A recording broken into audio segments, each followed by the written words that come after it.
રાજ્ય સરકાર દ્વારા સમગ્ર રાજ્યમાં 2 દિવસીય રવિ કૃષિ મહોત્સવનું આયોજન કરવામાં આવ્યું છે, જે અંતર્ગત સાબરકાંઠાના હિંમતનગરના સ્વામિનારાયણ મંદિર કાકણોલ ખાતે 2 દિવસીય રવિ કૃષિ મેળો યોજાયો છે।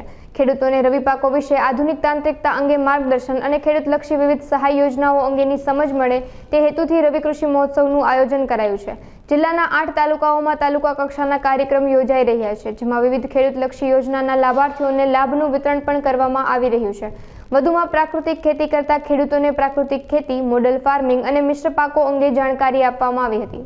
ગુજરાત રાજ્ય સરકારમાં આપણા રાજ્યની અંદર દરેક તાલુકા લેવલ પર કૃષિ મહોત્સવ આજથી ચાલુ થયા છે। 6 અને 7 બંને દિવસ દરમિયાન કૃષિ મહોત્સવના રૂપમાં દરેક ખેડૂત મિત્રો કૃષિની માહિતી લઈ શકશે અને વિવિધ ટેકનોલોજીનો જાણકારી લઈ શકશે તથા ખેડૂત પોતાના ખેતર પર નવા પ્રયોગ કરવા હોય તથા નવી ખેતી જાણવી હોય, નવી ખેતી કરવી હોય તે માટે વૈજ્ઞાનિકશ્રીઓ સાથે પરામર્શ પણ કરી શકશે।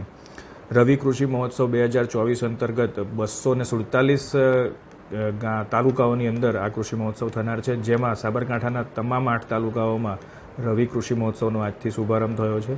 તેમાં ફાર્મ મશીનરીના સ્ટોલ લાગેલા છે, જેમાં ખેડૂત મિત્રો તેનો લાભ લઈ શકશે। સાથે સાથે નેનો યુરિયા ડ્રોનના પણ સ્ટોલ વિવિધ જગ્યા પર લાગેલા છે, તો નેનોના પણ ખેડૂત લાભ લઈ શકશે। સાથે પ્રાકૃતિક ખેતીના પણ માહિતી અને તેના પીરસતા તજજ્ઞો અત્રે ઉપસ્થિત રહેલા છે, તો કૃષિ મહોત્સવ દરમિયાન એનો પણ ખેડૂત મિત્રોને સારો એવો લાભ મળી શકશે। તથા મોડલ ફાર્મ જે પ્રાકૃતિક ખેતીના બનેલા છે, 100 કરતાં વધારે ખેડૂત મિત્રોના મોડલ ફાર્મ આપણા જિલ્લામાં છે, તેઓની વિઝિટ પણ પ્રાકૃતિક ખેતી કરવા માટે પ્રેરાય તે માટે ખેડૂત મિત્રો ત્યાં જઈ શકશે।